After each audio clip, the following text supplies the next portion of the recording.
नमस्कार, मैं डॉक्टर शत्रुघ्न दांगी आप सबों का हमारे यूट्यूब चैनल भारतीय दांग इतिहास में आपका हार्दिक स्वागत करते हैं।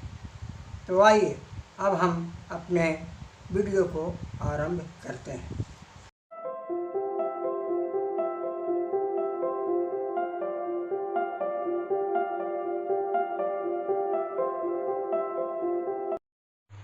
आज का विषय है राजा चंद्रसेन की ऐतिहासिक नगरी धरावत। प्राचीन भारत के इतिहास में 6ठी एवं 7वीं शताब्दी में एक महान हिंदू बौद्ध राजा हुआ था। उसने उत्तरी भारत में 606 ईस्वी से 647 ईस्वी तक लगाए पंजाब को छोड़कर शेष समस्त उत्तरी भारत पर राज्य किया। उसने धर्मों के विषय में उदार नीति अपनाई, विदेशी यात्रियों का सम्मान किया, अपने साम्राज्य को अच्छा शासन दिया तथा उसने लोकपाल प्रांतीय शासन की व्यवस्था की। यह थे राजा हर्षवर्धन। इन्हीं के काल में बिहार राज्य के मगध प्रमंडल अंतर्गत वर्तमान जिला जहानाबाद, थाना मखदुमपुर, ग्राम धरावत, प्राचीन ग्राम नाम धरावत, धर्मपुरी, धर्मावर, धारानगरी और कंचनपुर आदि नामों से प्रख्यात रहा है। वहाँ इनके समकालीन राजाओं में से एक राजा पद्म चक्र के पुत्र डांगी राजा चंद्रसेन का उल्लेख मिलता है।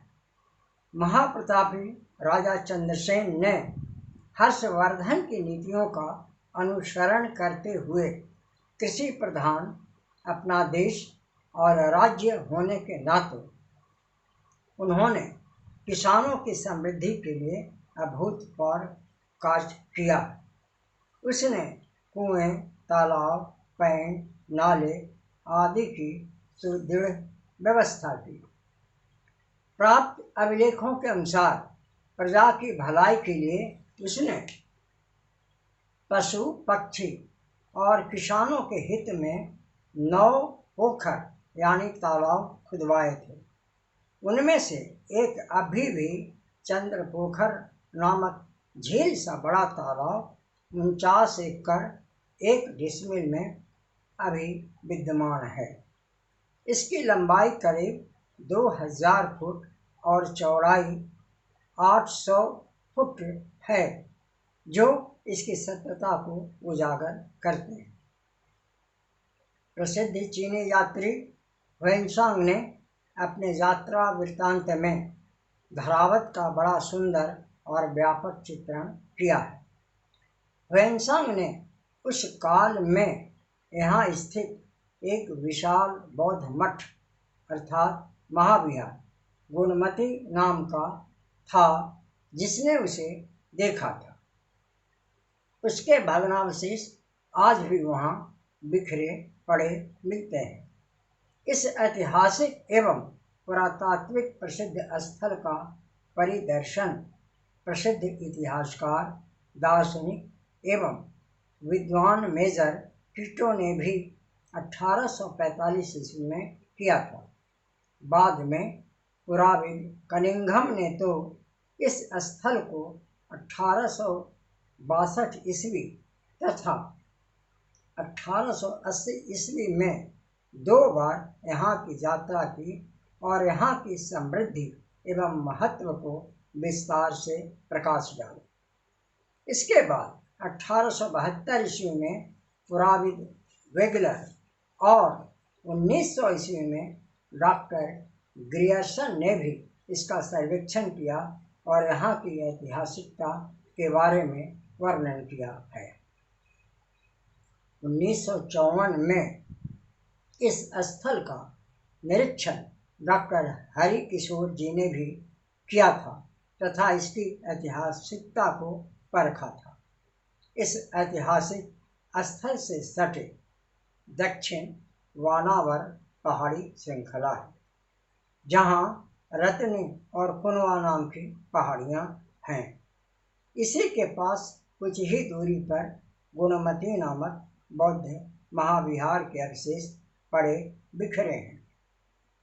मेजर जनरल कनिंघम ने भी इसे अपने रिपोर्ट में लिखा है कि यहाँ 60 फुट चौड़ा और 2.5 फुट लंबा 2 भवनों के अवशेष मौजूद थे, जो हाल के वर्षों तक दिखाई पड़ते थे।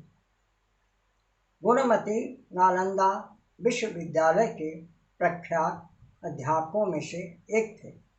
उन दिनों नालंदा विश्वविद्यालय में शीलभद्र, धर्मपाल, चंद्रपाल, गुणमती, स्थिरमती, प्रभामित्र, जिनमित्र, दिक्नाथ, ज्ञानचंद, नागार्जुन, वसुबंधु, असंग, धर्मकीर्ति, सविष्णु, आर्यदेव, दीनांगा आदि जैसे प्रख्यात अध्यापक अध्यापन कार्य में लगे थे और शीलभद्र उन दिनों नालंदा विश्वविद्यालय के कुलपति थे और इनके गुरु धर्मपाल वहाँ के पूर्व में कुलपति रह चुके थे। उन दिनों नालंदा विश्वविद्यालय में बौद्ध धर्म दर्शन के अलावा हेतु विद्या, भाषा शास्त्र, शब्द विद्या, वेद वेदांत, योग शास्त्र, चिकित्सा शास्त्र, सांख्य दर्शन तथा विद्या आदि की शिक्षा दी जाती थी। गुणमती सांख्य दर्शन के अध्यापक थे।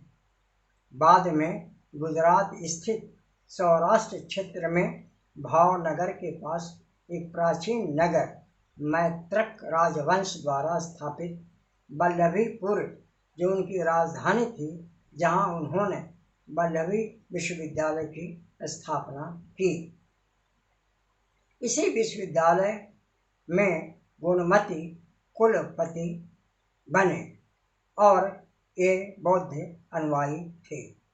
इस कारण उन्होंने और प्रख्यात अध्यापक स्थिरमती ने यहाँ बौद्ध धर्म के प्रचार प्रसार में शिक्षा के क्षेत्र में महत्वपूर्ण अपना योगदान दिया। दक्षिण भारत का यह विश्वविद्यालय पूरे विश्व में एक ओर जहाँ धर्मनिरपेक्ष विषयों की शिक्षा के लिए प्रख्यात था, वहीं इसकी प्रसिद्धि तक्षशिला और नालंदा की परंपरा के समान जानी जाती थी।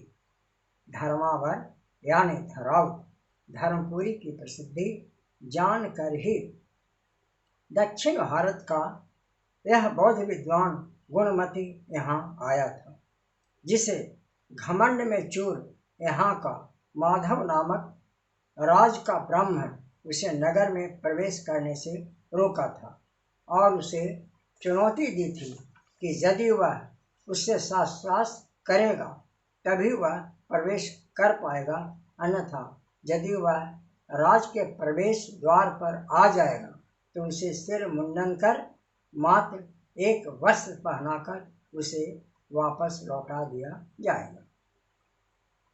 गुणमती धर्मपुरी को देखना चाहते थे, क्योंकि यहाँ पूर्व काल से अनेक चैत्य व स्तूप बने थे। चूँकि पास में ही रॉक कट मोनास्ट्री का विश्व विख्यात प्रथम नमूना नागार्जुनी गुफा तथा वानावर पहाड़ी स्थित सतघरवा सन्यासियों के लिए अशोककालीन चमकदार पॉलिश युक्त यहाँ उपलब्ध थे। लाचार हो गुणमती ने राजा को एक अनुरोध पत्र भेजा कि वे अपने विद्वान ब्राह्मण माधव से मिलवाएं और उसे मुझसे शास्त्रार्थ करने को कहें। राजा ने वैसा ही किया। दूर दूर के देशों के विद्वानों, राजा तथा प्रजा की भारी भीड़ जुटी। राजा के सामने समस्त विद्वत जन के बीच 6 दिनों तक शास्त्रार्थ चलता रहा। अंत में घमंडी माधव 6ठे दिन पराजित हो गए। कहा जाता है इसके बाद घमंडी माधव के मस्तक फट गए और उसकी मौत हो गई। तब राजा चंद्रसेन ने प्रसन्न होकर विद्वान गुणमती की विजय पर एक विशाल गुणमती विहार बनाने की घोषणा की, जो उसने बनवाया था, जिसे ह्वेनसांग चीनी यात्री ने इसका विशद वर्णन अपने यात्रा वृत्तांत में किया है।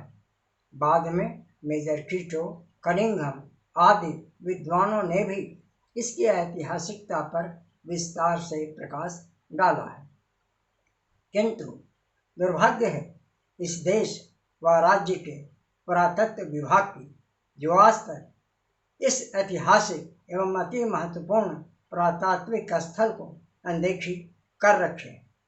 गैर सरकारी तथा सरकारी महकमे व राजनयिक भी इसे अभी तक उपेक्षित करते आए हैं।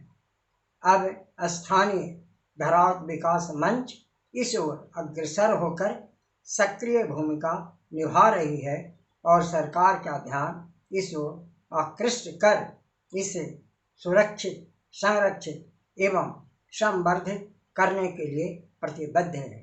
धन्यवाद। आज के एपिसोड में इतना ही। इस तरह की खोजपूर्ण एपिसोड के लिए आप देखते रहिए, सुनते रहिए भारतीय दांगी इतिहास बाई डॉक्टर शत्रुघ्न दांगी। धन्यवाद।